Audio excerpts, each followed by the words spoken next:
Hello guys, in this video series we will discuss MCQs of compiler design topics wise which are useful for GATE, UGC NET, university exam. This video is related to introduction of compiler construction. First is a compiler converts high level language source code into हम लोग जानते हैं कि जितने भी हमारे low level languages होते हैं वो मशीन डिपेंडेंट होते हैं और अदर लैंग्वेजेस मेरे जिसे हम हाई लेवल लैंग्वेज कहते हैं मशीन इंडिपेंडेंट होते हैं। हाई लेवल लैंग्वेज में प्रोग्रामिंग इजी है जिसे ह्यूमन लैंग्वेज में लिखते हैं और लो लेवल लैंग्वेज की भाषा हमारा मशीन कोड होता है। तो लो लेवल लैंग्वेज की भाषा को समझने के लिए मशीन को ट्रांसलेटर की ज़रूरत होती है और यदि वही लो लेवल लैंग्वेज मशीन कोड में लिखा हो तो हमें किसी ट्रांसलेटर की ज़रूरत नहीं होती। लेकिन हाई लेवल लैंग्वेज की जितने भी लैंग्वेजेस हैं लाइक सी, जावा, इन सबों को मशीन को समझने के लिए एक ट्रांसलेटर की ज़रूरत होती है जो इस हाई लेवल लैंग्वेज को मशीन कोड में कन्वर्ट करते हैं। मशीन कोड में कन्वर्ट करने के लिए मशीन कोड का जो वैल्यू होगा वो 0 और 1 के फॉर्म में होगा जो मेरे मशीन के लिए इजी होगा इसकी इंफॉर्मेशन को समझने में। हाई लेवल लैंग्वेज को जब हम इस तरह से मशीन कोड में और 0-1 के फॉर्म में कन्वर्ट करते हैं तो इसके लिए जो ट्रांसलेटर चाहिए that translator is called either compiler or interpreter. ये ट्रांसलेटर हमारा हाई लेवल लैंग्वेज को मशीन कोड में कन्वर्ट कर देगा। तो इस कन्वर्शन के लिए compiler converts high level language into machine code और machine language. So it's correct answer is machine code. Next, an assembler converts assembly language into. जिस तरह से अभी आपने देखा कि हाई लेवल लैंग्वेज में जो भी हमारे प्रोग्राम्स होते हैं उनको कन्वर्ट करने के लिए हम जिस ट्रांसलेटर को यूज करते हैं दैट इज कॉल्ड कंपाइलर और उसका आउटपुट होता है machine code. Similarly low level language के assembly language, low level language में दो तरह के हम लोग लैंग्वेज यूज करते हैं, असेंबली लैंग्वेज और मशीन लैंग्वेज। तो असेंबली लैंग्वेज में यदि कोई प्रोग्राम लिखा हुआ है अदर देन मशीन लैंग्वेज तो इसे भी एक ट्रांसलेटर की जरूरत पड़ती है जो उस प्रोग्राम को 0-1 में कन्वर्ट कर दे। इस 0-1 में कन्वर्टेड प्रोग्राम को हम मशीन कोड कहते हैं। तो जब असेंबली लैंग्वेज को हम मशीन कोड में कन्वर्ट करते हैं वहां पे हमें जिस ट्रांसलेटर की जरूरत पड़ती है दैट इज कॉल्ड असेंबलर। और हाई लेवल लैंग्वेज में जब भी हम ये काम करते हैं तो वहां पर जिस ट्रांसलेटर की जरूरत पड़ती है वो कंपाइलर और इंटरप्रेटर होता है। तो यहाँ पर ये असेंबलर हमारा दिया गया है and assembler converts assembly language into machine code. So it's correct answer is machine code option B. Dash reads the source code line by line and executes the source text without producing machine code। Compiler और assembler हमारे machine code generate करते हैं लेकिन जो हमारा other translator है वो translator जिसे हम इंटरप्रेटर कहते हैं वो सोर्स कोड को रीड कर उसे line by line executable code में कन्वर्ट कर देंगे। तो इस तरह के जो ट्रांसलेटर होते हैं that is called interpreter. Interpreter reads the source code line by line and executes the source text without producing machine code। A program that takes one or more objects generated by a compiler and combines them into a single executable code is called। ये मेरा एक programme है जो एक या एक से अधिक ऑब्जेक्ट जो कि हमारे किसी ट्रांसलेटर से क्रिएट होगा उसको एक्सेप्ट करके एक कंबाइन करने के बाद एक एक्सिक्यूटेबल कोड हमारे लिए जनरेट करेगा। यहाँ पे हमने फिगर दे रखा है object 1, object 2, object 3 and up to object n। ये हमारे डिफरेंट ऑब्जेक्ट हैं जो किसी ट्रांसलेटर के द्वारा प्रोड्यूस हुए हैं। डिफरेंट ऑब्जेक्ट को कंबाइन कर एक सिंगल कोड बनाने के लिए, एक्सिक्यूटेबल कोड बनाने के लिए हम जिस सॉफ्टवेयर और प्रोग्राम को यूज करते हैं, that is called linker. So it's correct answer is linker, that is B. The blank groups the input stream into a stream of tokens. The groups, the lexical analyzer groups the input stream into a stream of tokens. And so its correct answer is A, scanner. Scanner is also used to group the input stream into a stream of tokens. So its correct answer is C, either A or B. Next question. The blank groups token into hierarchical structure called the parse tree. जो भी हमारे पास tokens होते हैं उस tokens के help से हम parse tree बनाते हैं, और ये काम हमारा जिसके द्वारा होगा, scanner, parser, coder, analyser.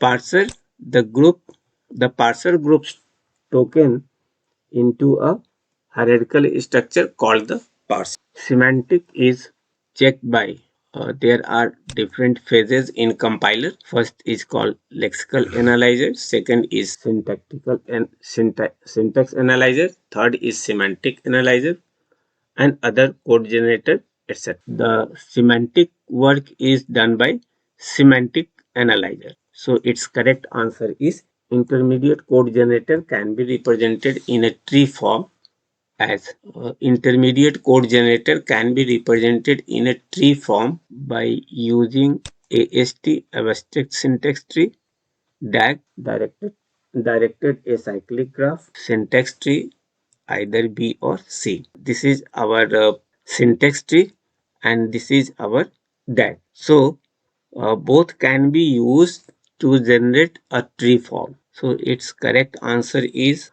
either B or C. Which one is the optional phase in a compiler? Lexical, there are different phases: lexical analysis, syntax analysis, semantic analysis, intermediate code generation, code optimization, target code generator.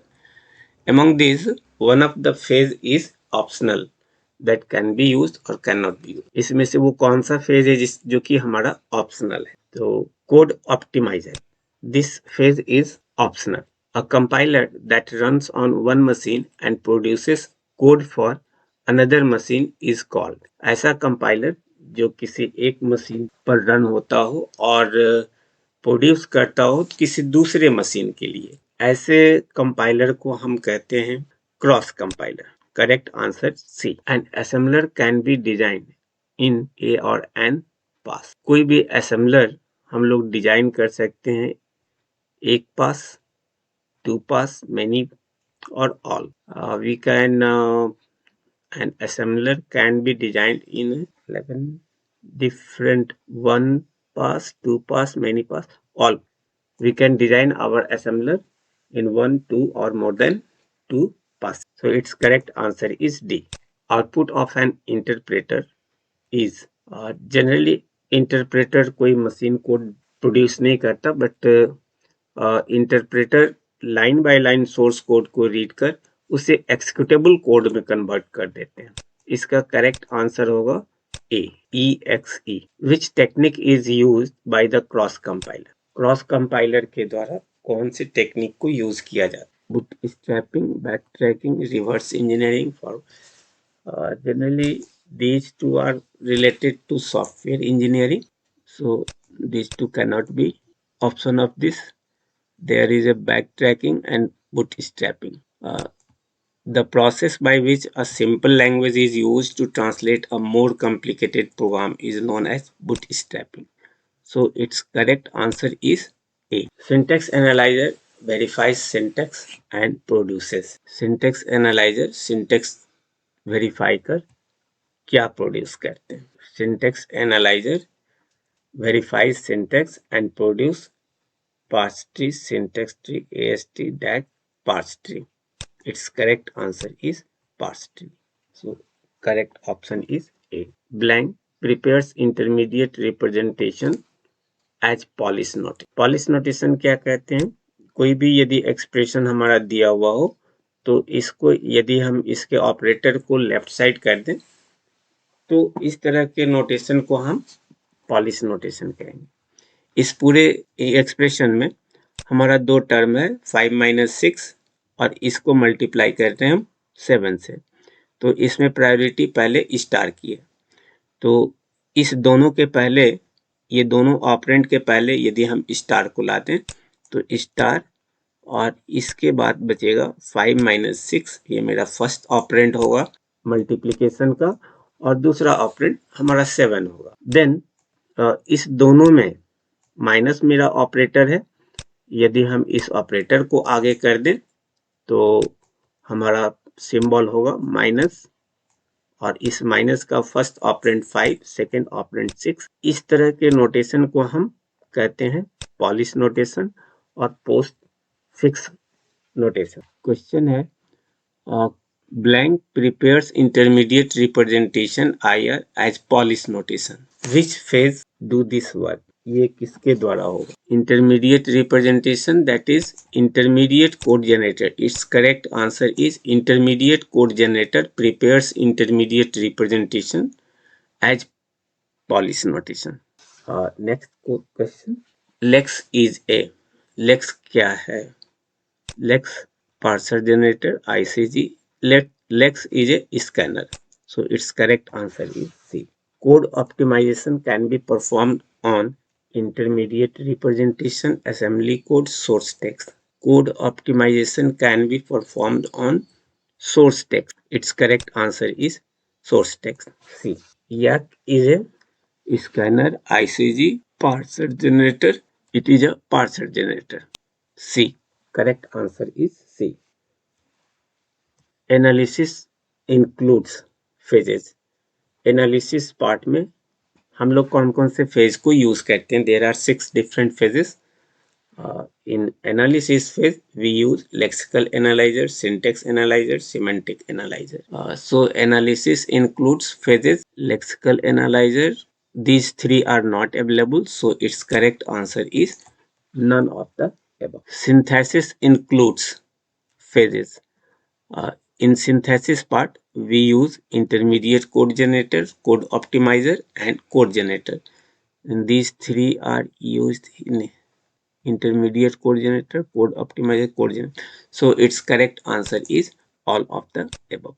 Analysis includes phases. In analysis, just we have seen that lexical, syntax, and semantic analyzers are used in analysis. So lexical, syntax, semantic analyzer, all are correct. So its correct answer is D.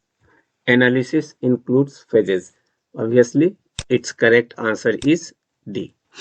Which synthesis phase is part of the front end language with analysis phase? Uh, in analysis phase, we use lexical, syntax, and semantic analysis. And for front end, we also use intermediate code generator, that is the part of synthesis. So, which synthesis phase is part of the front end language dependent with analysis phase? Analysis phases are lexical code optimizer, lexical analyzer, syntax analyzer, and semantic analyzer. With them, we also use intermediate code generator, which is a part of synthesis phase. So its correct answer is D. The output of lexical analysis is token sequence, symbol table, parse tree, both A and B. Each phase uses symbol table as well as each phases uses symbol table as input and output as well as parse tree AP, token sequence and symbol table. The output of lexical analysis is token sequence and symbol table. Token sequence, symbol table. So its correct answer is both A and B. Which is or are input as well as output. इनमें से कौन हमारा input और output दोनों एक साथ use किए जाते हैं? लेक्सिकल एनालिसिस में हम सोर्स कोड को डालते हैं, it will produce tokens, and that tokens is the input of syntax analysis that will create a parse tree, and that parse tree is used for semantic analysis, and so on.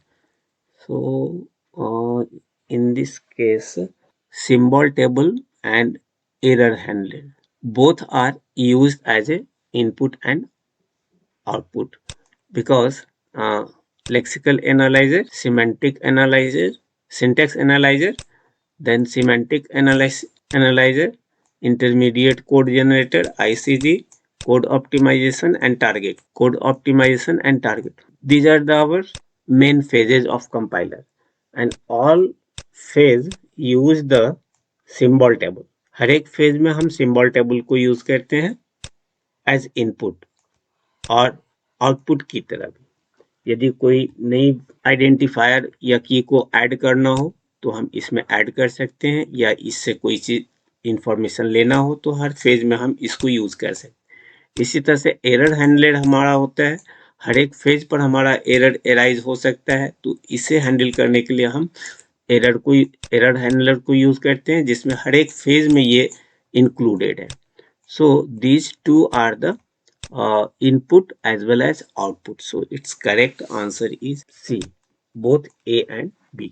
The blank reads source text and divides it into a stream of tokens. Source text को lexical analyzer हमारा as a input लेगा और इससे tokens generate होगा, इसलिए इसका correct answer होगा lexical analyzer. Blank is a rule that describes a token. Blank is a rule, symbol, pattern, code, none. Its correct answer is pattern. Pattern is a rule that describes a token. And in this is our statement: if x not equal to y, lexeme is for token id is।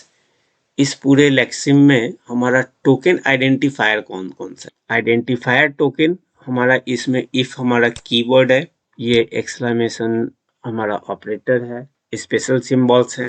तो इस place पर हमारे पास दो identifier हैं, X और Y. So A is also correct, Y is also correct, X और Y. The best answer is C, क्योंकि X और वाई दोनों ही हमारे आइडेंटिफायर है, तो टोकन आइडेंटिफायर मांग रहा है, so it's correct answer is C. Okay, thank you.